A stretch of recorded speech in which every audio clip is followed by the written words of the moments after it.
नाजरीन, आप देख रहे हैं रियासत आंध्र प्रदेश का मशहूर व मकबूल यूट्यूब चैनल बज़्म आईना वकील साहब पोस्ट। सैयद कुदरतुल्लाह कादरी वकील साहब फिर एक नए पोस्ट के साथ आपके रूबरू हाजिर है।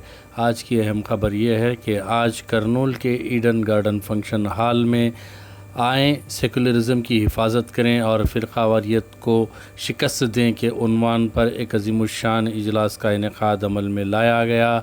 इस मौके पर मेहमान ख़ुसूसी की हैसियत से साबिक़ रुकन assembly Kurnool M Gafoor Shri Vijay Shankar Swami, doctor Mansoor Rahman retired lecturer ने शिरकत की।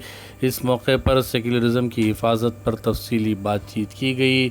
साबिक़ रुकन असम्बली करनूल यम गफ़ूर ने अपने ख़िताब में कहा कि 2024 यानी अब आने वाले आम इंतखाबात में अगर दोबारा बीजेपी इक़्तिदार में आती है तो मुल्क को काफ़ी बड़ा नुकसान पहुंचेगा, मुल्क की सेकुलरिज़म को काफ़ी बड़ा नुकसान पहुंचेगा। ये आरएसएस के लोग मुल्क में आरएसएस का क़ानून लगाना चाहते हैं, यानी मुल्क को हिंदू कंट्री के नाम से ऐलान करना चाहते हैं। उन्होंने कहा कि जो भी पार्टियां बीजेपी को सपोर्ट कर रही हैं, उन्होंने बीजेपी की तशबीह यानी बाबू, बी से बाबू, जैसे जगन, पी से पवन के नाम से बताया कि तमाम पार्टियां रियासत की, चाहे वो एसआरसीपी हो, चाहे टीडीपी हो, चाहे जनसेना, ये डायरेक्टली बीजेपी के एजेंट्स हैं। उनका कहना था। आप देखिए खुसूसी रिपोर्ट। सैयद कुदरतुल्लाह कादरी वकील साहब को दीजिए इजाज़त। अगर आप हमारे चैनल को अब तक सब्सक्राइब नहीं किए हैं तो ज़रूर सब्सक्राइब करें, लाइक करें, शेयर करें, कमेंट करें, बेल बटन दबाना ना भूलें ताकि लेटेस्ट वीडियोस आप तक बआसानी से दस्तयाब हो सके। हम तमाम अक़लियतों से अपील करते हैं कि इस वीडियो को मुकम्मल देखें ताकि आपको आने वाले मुस्तक़बिल के मुताल्लिक़ मालूम हो सके। जमहूरियत को बचाना तो आरएसएस की सफा को हराना, कौमी एकजुट को कायम करना, सेक्युलरिज्म को और बढ़ावा देना, उसके बारे में लोगों में ले जाना। अब क्योंकि हमारे कई हजरात ने जगत क्या करता है अपनी बात खास की जाति पार्टी जगन को बोलते रहते। मैं जगन पार्टी के एक मिनिस्टर से 2-3 महीने बैठ के फुर्सत से बात कर रहा हूँ, तो उन्हें बोला, क्योंकि क्लोज दोस्त में, बीजेपी से हमारा ताल्लुकात सबसे ज्यादा अच्छा, स्टेट में ना तेलुगुदेशम ना जनसेना ना सबसे भी हमारे ताल्लुकात ज्यादा। हमारा उनका समझौता एक ही बात के ऊपर जरा डिफरेंसेस था। उन्होंने हमारे ऊपर दबाव डाले,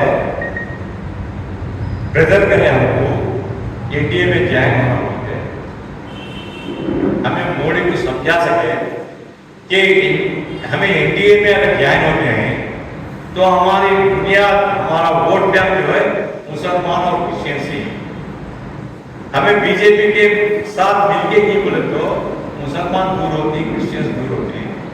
इसीलिए माफ करके हमको वो एक रियायत है। बाकी चीजों में तुम्हें कौन सी भी कानून लाओ, मुसलमानों के गले काटने का कानून लाओ, हम तारीफ करें। ईसाई को मुंह से निकाल देना कानून लाओ, हमें तारीफ करें। कौन से भी पार्लियामेंट में रखो, हम तारीफ करें। एनडीए में मिलने के एक बात आपको आएगा, आपको मोदी और अमित शाह बैठ के मान दी, इसलिए हम क्या भी तकलीफ नहीं। हम जितने भी पैसे स्टेट की जरूरत है, जितने भी हमारे कारोबार के लिए है, तो हमारे कॉलेज के लिए पैसे जरूरत है, हम जाके निर्मला सीतारामन जी से बोल देते हैं। निर्मला सीतारामन जी आ रहे, पर्सनल नहीं, स्टेट के लिए हमारा ताल्लुकात इतने अच्छे हैं कि मोदी साहब को अगर जाके हमारा चीफ मिनिस्टर रहते, मैं भी रहते, वो जो बात करा मिनिस्टर जाके उनके कान में डाल दिया तो हमारा काम। अब मैं वो हसरत से पूछना चाहता हूँ जो वो बीजेपी में हमारे जगन साहब हमारा है हमारे हैं, तो जगन साहब आप में तो बीजेपी का भी है, वो मानना तुम्हें जगन साहब अलग बीजेपी अलग नहीं, जगन साहब बीजेपी दोनों एक ही है। मैं बात बोला तो चंदो को बोल दिया रहेंगे कि क्या तेलुगु देशम की तरफ से क्या तो मालूम है ना मैं तेलुगु देशम नहीं। चंद्रबाबू जी रोज लड़ते रहते, असेंबली में रहने के लड़े, असेंबली में जो भी डिबेट में रहते कहाँ मिलते उनसे लड़ते थे। चंद्रबाबू नायडू और जनसेना वो क्या ख्वाहिश करती हैं, बीजेपी की ताई न रहे तो बीजेपी का सपोर्ट न रहे तो जगन से नहीं लड़ सकते, तो क्यों तो करके दिल्ली में जाके उसको पकड़ लेना, हमारी तरफ उसकी तवज्जो है जरा देख। अब ऑलरेडी एक पैर उधर पकड़ने को है तो दूसरा पैर खा लिया, इधर दोनों जाके हम पकड़ते हैं उसको।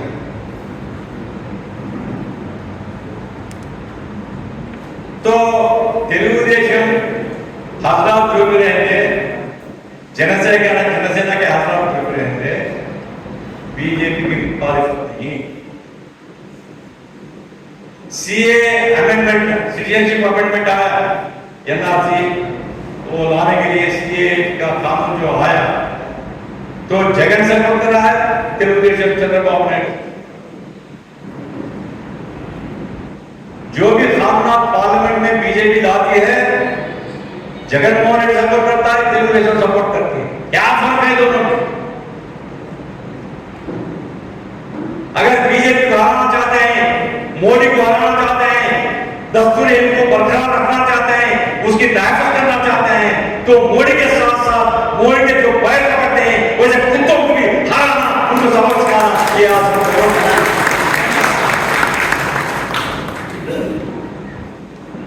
इसीलिए हजरात इंतखाब के हुए आते हैं, 10-15 के बाद ऐलान होते हैं, कई पार्टियां पूछ करती हैं, वो अलग बात है।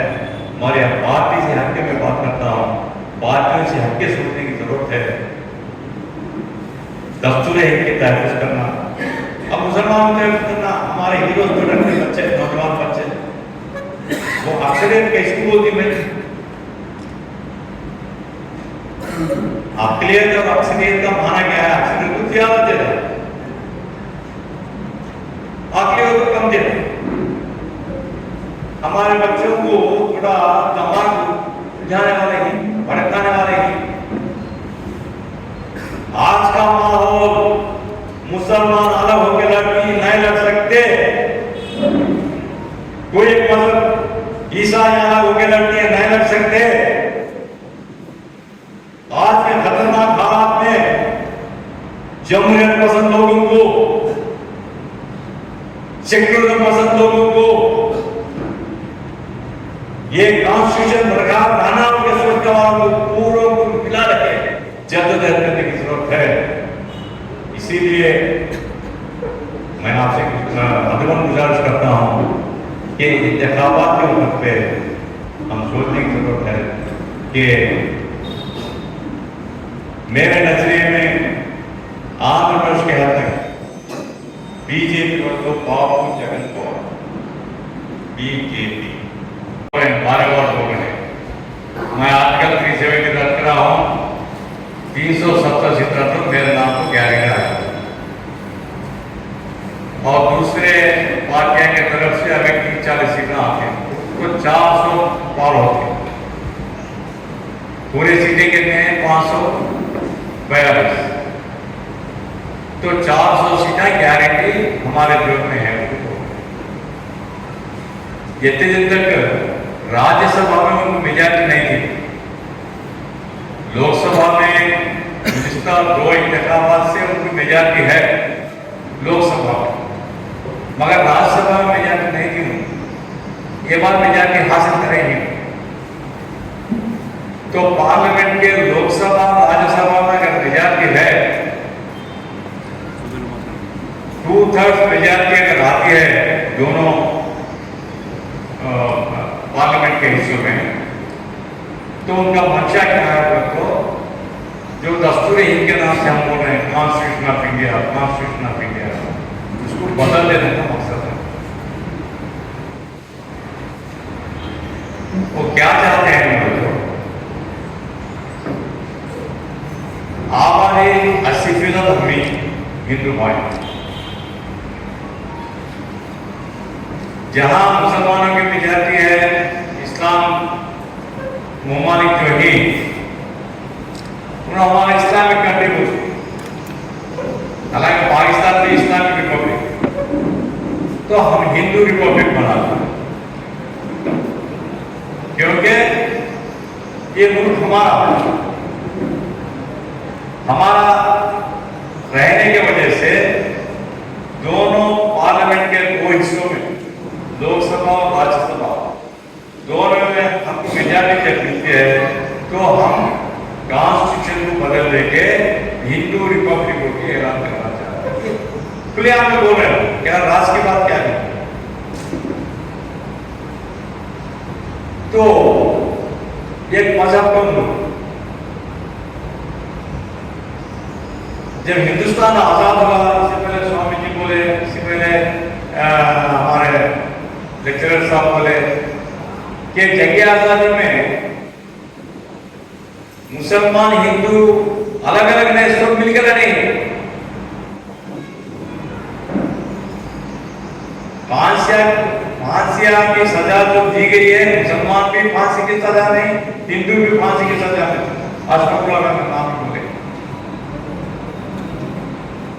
जमात उलमाए हिंद, कई लोग ब्रिटिश के खिलाफ लड़के जाने दिए, कुर्बानियां दी। तो जंग आजाद में खून बहा, तो मुसलमानों का बहा, हिंदुओं का बहा। जब आजादी हासिल होने के बाद कॉन्स्टिट्यूशन असेंबली बनी, तो कॉन्स्टिट्यूशन असेंबली में बहस हुआ कि हिंदुस्तान आने वाले दिनों में उसका रास्ता कौन सा रहा। यूनानिमसली डिसाइड हुआ कि हिंदुस्तान एक मजहब का मुल्क नहीं, हिंदुस्तान आने वाले दिनों में एक सेक्युलर मुल्क रहेगा। कई मज़ाहिब ही इसमें, हिंदू ही, मुसलमान ही, ईसाइयाँ ही, बुद्ध ही, जैन ही, कई किस्म के मज़ाहिब ही, और कौन से मजहबी नजर का ऐसे लोग भी हिंदुस्तान है। तो इसीलिए मजहब का मुल्क नहीं बल्कि तय हुआ यूनानिमसली। अब बीजेपी क्या करना चाहती है, जो कॉन्स्टिट्यूशन असेंबली में तय हुआ था उसको वापस करना चाहती है, उसको यूटर्न में मोड़ के हिंदुस्तान हिंदू मजहब का होगा, एक मजहबी मुल्क होगा उनके, वो कोशिश में लगे हुए हैं। इसके लिए वो 400-500 इस तरह के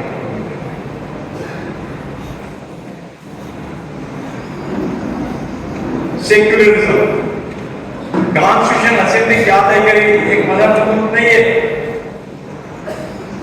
मजहब और सियासत अलग अलग, कॉन्स्टिट्यूशन असेंबली मजहब अपना पर्सनल, अपना जाति, मुसलमान आता, मस्जिद भी आता, ईसाई आता, गिरजाघर से आता, या नहीं तो चर्च के सिख हैं उनके स्कूल जाते। तो मजहब किसी को आजादी है अपने अपने मजहब को तबलीग कर सकती, फैला सकती, धर्म को मान सकते हैं, इबादत कर सकते हैं, मगर गवर्नमेंट कोई एक मजहब का नहीं रहना, गवर्नमेंट न्यूट्रल रहना, मजहब को गवर्नमेंट को ताल्लुकात नहीं रहना है। तय हुई बात है, मैं नई बात नहीं बोल रहा हूं, मैं तय हुई बात है, उसको चेंज करना चाहते हैं। चेंज करके क्या करना चाहते हैं कि हिंदू पॉपुलेशन विचार की वजह से हिंदू कंट्री होगा, दूसरे मजाज के लोग इनके ताबे हो। तो इसलिए सीए लाया गया। सीए पार्लियामेंट में पास हो गया, हमने नया अभी सीए तो पास हो गया, citizenship amendment act. Citizenship amendment act का सही माना क्या, मकसद क्या है? तो दूसरे मज़हब के लोगों को, आम हिंदू भाइयों को जो सहूलतें मिलते हैं वो नहीं मिलती। गवर्नमेंट के जो भी रियायतें हैं, ये जो सिटीजन को दिया जाता है दूसरे मज़हब वालों को नहीं दिया जाएगा।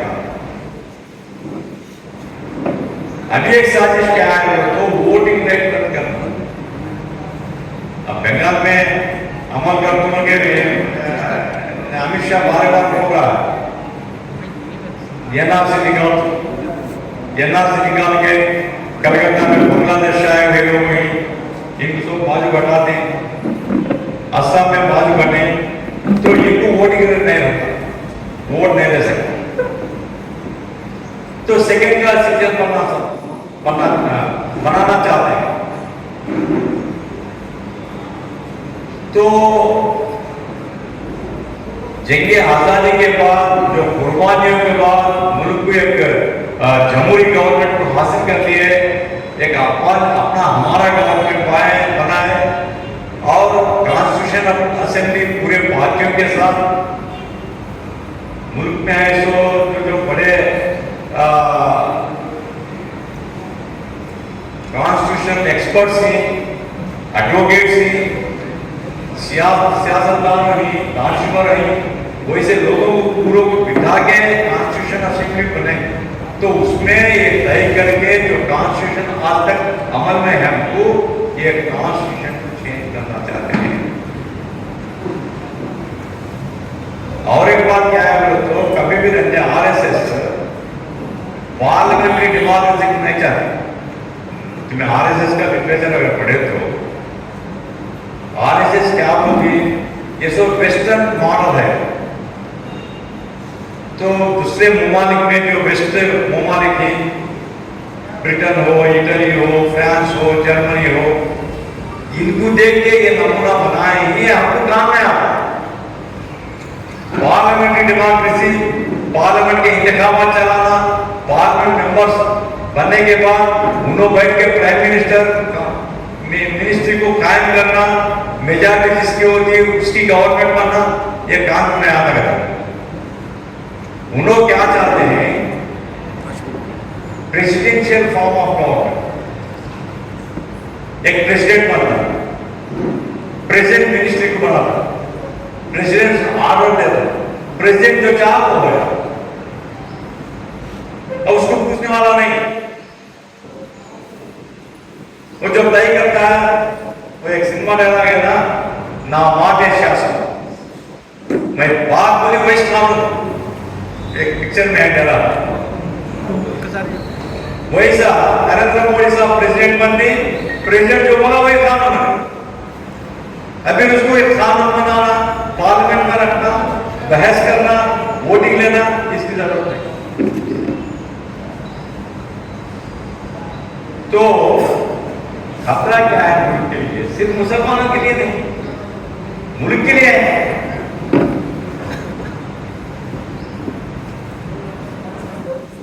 तीन चार बुनियादी चीजें हैं कॉन्स्टिट्यूशन में। एक तो पार्लियामेंट्री डेमोक्रेसी, उसको खत्म करना चाहते हैं। दूसरी बात सेक्युलरिज्म, उसको खत्म करना चाहते हैं। तीसरी बात स्टेट और सेंट्रल इलेक्शंस, फेडरल कॉन्स्टिट्यूशन है। हर एक रियासत में जो गवर्नमेंट बनती है, रियासत के गवर्नमेंट के चंद हक दिए जाते हैं, कॉन्स्टिट्यूशन दी गई, वो सब्जेक्ट के ऊपर कॉन्स्टिट्यूशन राइट्स किसको होते हैं? स्टेट गवर्नमेंट को। आपको याद होगा तो गुज़िश्ता इलेक्शन के पहले चंद्रबाबू नायडू एक रूल निकाला, हमारे स्टेट में सीबीआई क्यों नहीं, क्योंकि law and order state government subject. Law and order state government subject करने की वजह से चंद्रबाबू नायडू बोल दिया कि सीबीआई को हम नया नहीं देंगे, हमारे स्टेट में एंट्री नहीं। स्टेट बोल सकता हो क्योंकि law and order state subject, education state subject है। अब आज तक क्या करना है इन लोगों, एक नेशन एक एजुकेशन, एक नेशन एक गॉड, एक नेशन एक टैक्स, तो पूरे मुल्क के ऊपर छा जाना चाहता है। पूरे मुल्क के ऊपर छा जाना वाला तो स्टेट्स के राइट जो है कॉन्स्टिट्यूशन में कौन पुट आउट है, तो कॉन्स्टिट्यूशन को अगर चेंज करें तो उनका मकसद क्या है बोले तो रियासतों को जो जो हुकूक है आज उसको खत्म करना। तो रियासती गवर्नमेंट एक म्यूनसिपालिटी बन जाती है, म्यूनसिपल गवर्नमेंट क्या भी हक था म्यूनसिपालिटी, स्टेट गवर्नमेंट जो बोले वो करना पड़ा, सेंट्रल जो बोलेगा वही करना पड़ा। स्टेट्स को फाइनेंशियल पावर्स नहीं रहते, स्टेट को अपने रियासत को डेवलप करने के लिए पॉलिसी बनाने के लिए कोई हक नहीं रहता। स्टेट में जितना भी पैसा होता उसके कंट्रोल में, सेंट्रल के कंट्रोल में चले जाता, सेंट्रल अपना मनमानी कर सकती है। तो स्टेट एंड सेंट्रल गवर्नमेंट के जो रिलेशन फेडरल कॉन्स्टिट्यूशन है इसमें तब्दीली करना चाहते हैं। तो अब देखो तुम्हें नॉर्थ और साउथ को देख ले, साउथ जो भी स्टेट्स है आंध्र प्रदेश, तेलंगाना, कर्नाटका, केरला, तमिलनाडु, ये पूरे डेवलप्ड स्टेट्स हैं। तुम्हें नॉर्थ को गए तो गुर्बत ज्यादा है, पिछड़ापन ज्यादा है, आबादी भी ज्यादा है। इधर के जो टैक्सेस जाते हैं सेंट्रल गवर्नमेंट को, जीएसटी में ज्यादातर पैसा वो स्टेट को दे रहे सेंट्रल गवर्नमेंट। अब वो परसों कर्नाटका चीफ मिनिस्टर जाके जंतर मंतर के पास धरना बैठा, हमारे कर्नाटक में जो पैसा आता है वो देते नहीं, तो कर्नाटक का हिस्सा कर्नाटक दो। दूसरे दिन केरला के चीफ मिनिस्टर जाके वहां बैठे कहाँ पे, जंतर मंतर पे। उन्होंने भी क्या है, केरला हमारा छोटा रियासत है, हमारे पैसे जी में खा गए कैसे डेवलप करना, तो हमारे पैसे। तो सदर्न स्टेट पूरे डेवलपमेंट रुक जाता है इनके पास, वो पैसे पूरे नॉर्थ को भेजते हैं क्योंकि नॉर्थ में ज्यादातर बीजेपी की गवर्नमेंट है। अब क्या करना चाहते हैं, अगर कल मेजॉरिटी आ गए दोनों सदनों में तो कॉन्स्टिट्यूशन चेंज करके स्टेट के पावर्स को निकाल देना चाहिए। तो खतरा स्टेट्स को है, खतरा डेमोक्रेसी को है, खतरा सेक्युलरिज्म को है। तो इसीलिए हम ये चाहते हैं, हम ये जाग उठाना चाहते हैं आवाम को कि आने वाले इंतखाबात एक खतरा और मैदान माहौल को लाने वाले नहीं, इसीलिए सोच समझ के वोट दो।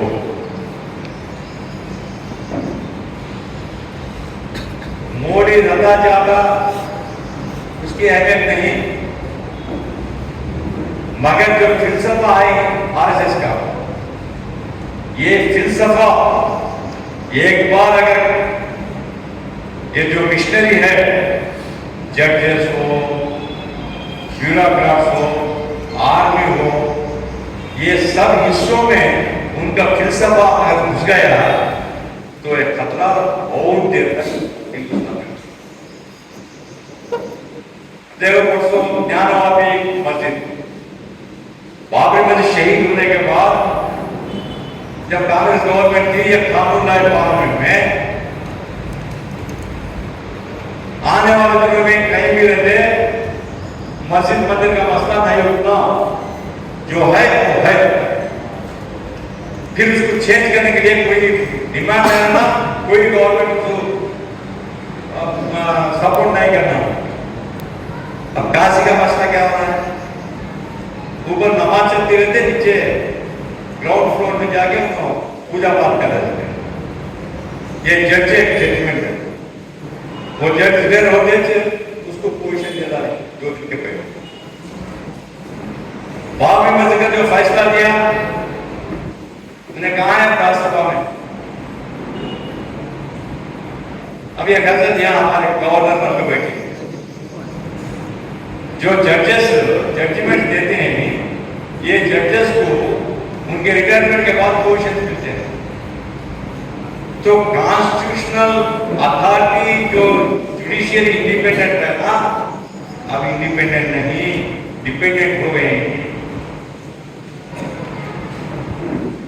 अब जुडिशियरी भी करप्ट हो गए तो जमहूरियत को कौन बचाना। परसों इलेक्शन बॉन्ड्स सुप्रीम कोर्ट रद्द कर दिया। इलेक्शन बॉन्ड का मसला ऐसा है,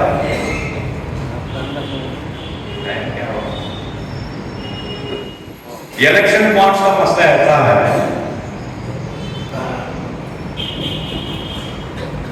जितने भी पैसे इलेक्शन बॉन्ड में आए आज तक 60 to 70% किसको मिली? बीजेपी को मिली। భారత రత్న అతనికి స్వర్గస్థులైన తర్వాత వచ్చింది. ఆయన చెప్పాడు అన్ని మతాలు మంచి బోధించాయి, ఎక్కడైతే ప్రేమతత్వము సోదర అబ్దుల్ గఫార్ ఖాన్ చెప్పాడు.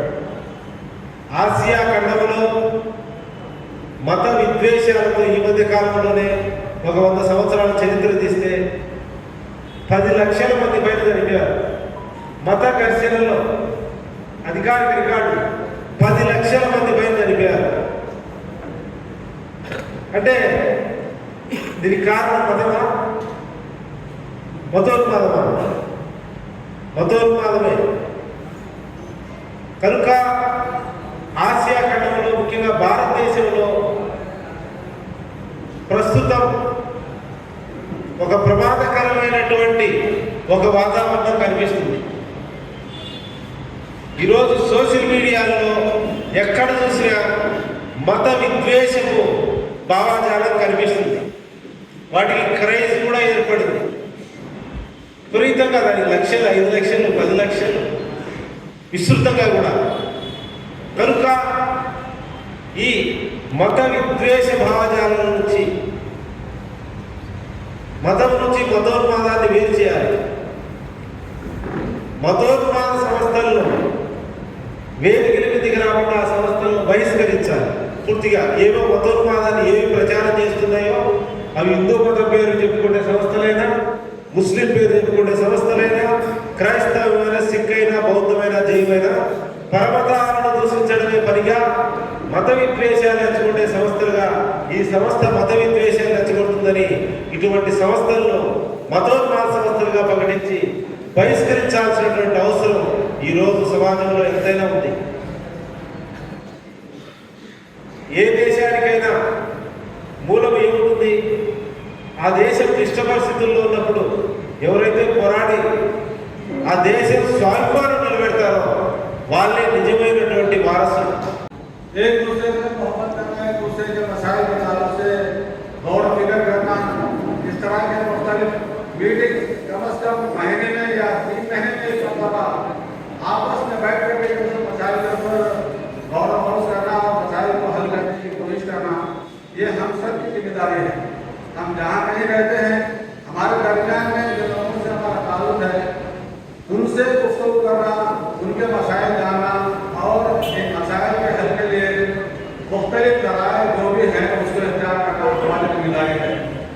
उम्मत मुस्लिमा को अल्लाह ताला ने उम्मत खैर कहा है, कुंतुम खैरा उम्मतिन उखरिजत लिन्नास। वो किसके बरपा की गई है? वो इसलिए बरपा की गई है कि वो खैर को, यानी अच्छाई को फैलाने और बुराई को रोकने के लिए।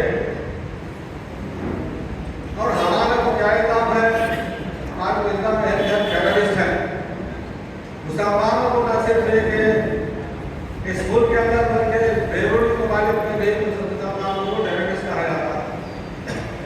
ये इल्जाम लगाने वाले कौन हैं? इल्जाम लगाने वाले ज्यूस और क्रिश्चियंस हैं। ये दोनों मिलकर के पूरी दुनिया को अपने कब्जे में करने की कोशिश कर रहे हैं। अब हो सकता है कि 2 बड़ी जंगें हो चुकी हैं